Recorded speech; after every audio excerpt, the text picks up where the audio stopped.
elle n'a pas le soutien.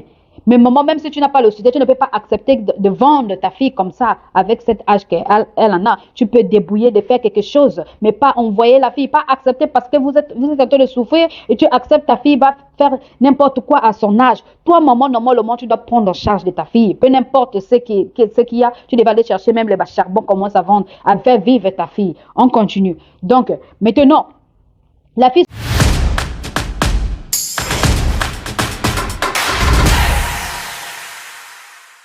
Bonjour, bonsoir, ça dépend de l'heure à laquelle vous êtes en train de regarder ces vidéos. Que Dieu Tout-Puissant vous bénisse partout là où vous êtes.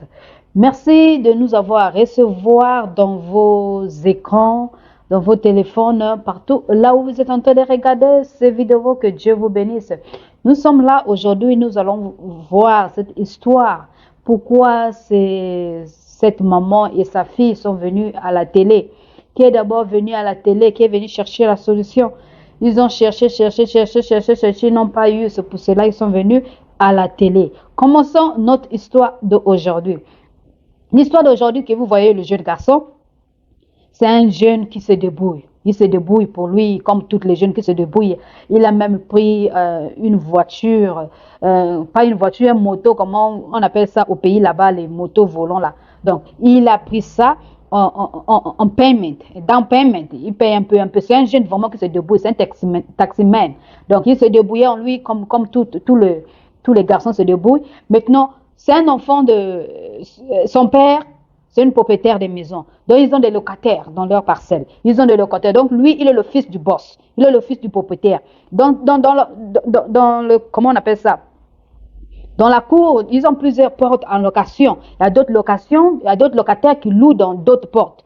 Maintenant, la porte là où louaient d'autres locataires, c'est la Merci avec sa fille et son mari. Donc, ils sont revenus pour eux aux provinces pour venir se chercher à Kinshasa, comme tout le monde qui veut se chercher au capital. Donc, ils sont venus au capital, vivaient là-bas avec son mari et son enfant. Ils ont seulement la seule fille là. C'est celle-là qui vivait, il louait dans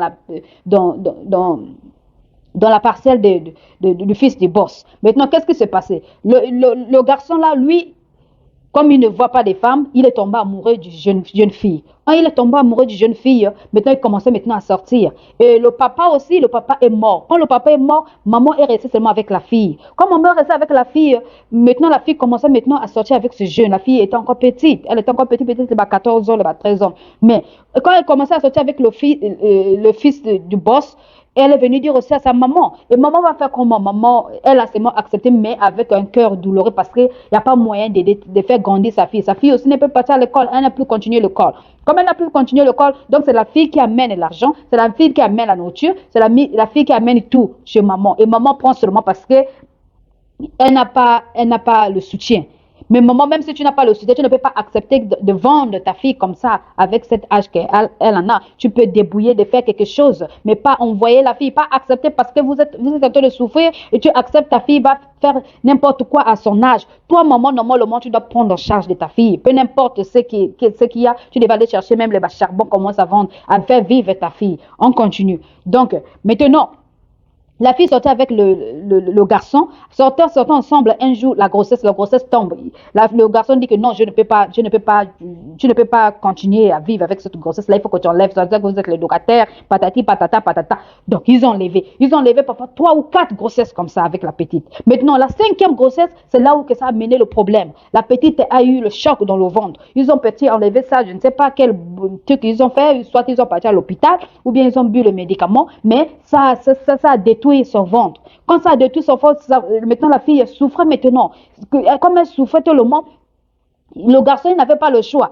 Maintenant, il a donné l'argent à la fille et sa mère d'aller d'abord à l'hôpital pour aller voir qu'est-ce qui se passe. En allant à l'hôpital, on a dit que non, les grossesses que tu as enlevées là, regarde, ils ont même coupé les trompes. Donc, la fille là n'a plus de trompes. Mais on a dit que non, il faut savoir que tu ne vas plus encore faire d'enfants parce que tu n'as plus de trompes là où les enfants restent, il n'y a plus, c'est parti. Donc, toi, Tu n'auras plus.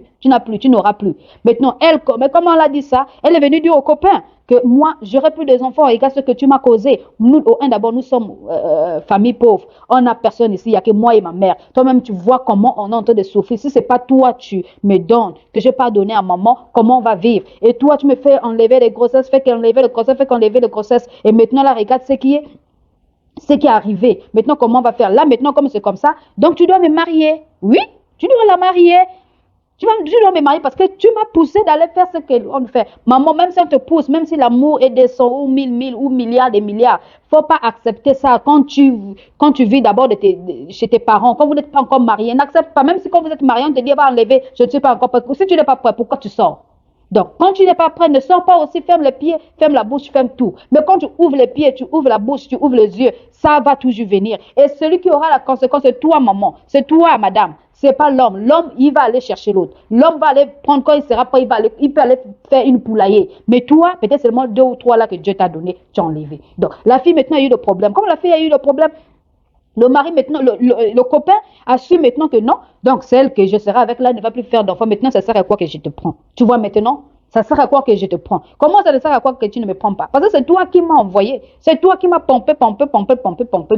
C'est toi, quand on est parti enlever. Regarde maintenant la solution, la réponse de ce que nous avons fait. Et maintenant, tu me dis que tu ne veux plus de moi. En plus aussi, le garçon, en plus, il peut savoir même pitié d'eux parce qu'ils n'ont pas de famille. Ils sont venus en Kinshasa seulement le 2. Donc, c'était à 3. C'est son mari qui l'a mené. Mais comme le mari est mort, ils sont restés seulement à 2. Au village là-bas, elle va retourner comme il n'y a pas d'argent et tout. Le garçon chasse même la famille là dans leur parcelle.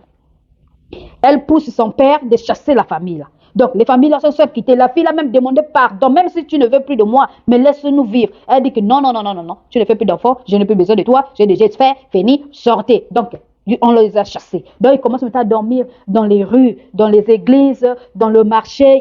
Donc, c'est comme ça que maintenant qu'ils vivent. Dans les parcelles qu'on construit, quand on ne finit pas, c'est là où ils rentrent les pauvres pour vivre. Maintenant, qu'est-ce qui s'est passé? Regardez maintenant comment le karma fait. Maintenant, et lui, le petit, il continue toujours à vivre, il fait toujours son taxi. Mais un jour, le client qu'il a mené, c'est des voleurs. Donc, comme c'est des voleurs, la police était en train de leur pousser. Quand la police était en train de leur pousser, ils sont rentrés dans sa voiture. Le moment qu'on on a attrapé eux, le voleur et lui. Donc, on l'a inclus. Comme c'est toi qui as mené. Donc, c'est toi aussi, tu connais l'histoire. Mais je connais l'histoire comment moi, je suis pour moi chauffeur.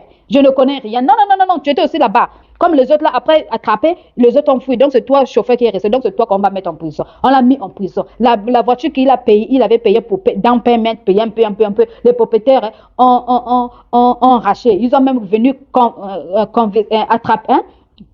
Ils ont même venu récupérer leur parcelle. Donc, la voiture coûtait, c'est 4 000 $. Donc, il a donné seulement les 1000 et quelques. Comme les 1000 et quelques là, maintenant, les 3 000 et quelques qui restent là, c'est combien qui reste là, il ne peut plus payer. Le propriétaire de voiture ont venu récupérer les biens, leur parcelle, quoi. Ils ont vendu un peu pour donner l'autre là. Maintenant, lui, il est rentré en prison. Comme il est en prison là-bas, tellement de souffrance, jusqu'à ses parents l'ont fait sortir. Quand ses parents l'ont fait sortir, en prison là-bas, on l'a dit que tu vois tout le malheur qui t'arrive là, c'est à cause de celle que tu avais fait mal depuis. Il faut aller demander pardon. C'est pour cela, c'est lui qui est venu à la télé pour demander pardon à cette famille-ci pour ce qu'il avait fait. Il avait très, très mal fait. Et toi et moi, qui a la faute? À qui on doit donner tort? Toi et moi, si c'était toi à sa place, à la place du garçon ou à la place de la fille, que ferais-tu? Que Dieu nous aide. Bon, merci beaucoup. Dieu nous bénisse, si Dieu le veut. On va se revoir la prochaine fois. Et bien des choses à vous tous. Merci beaucoup.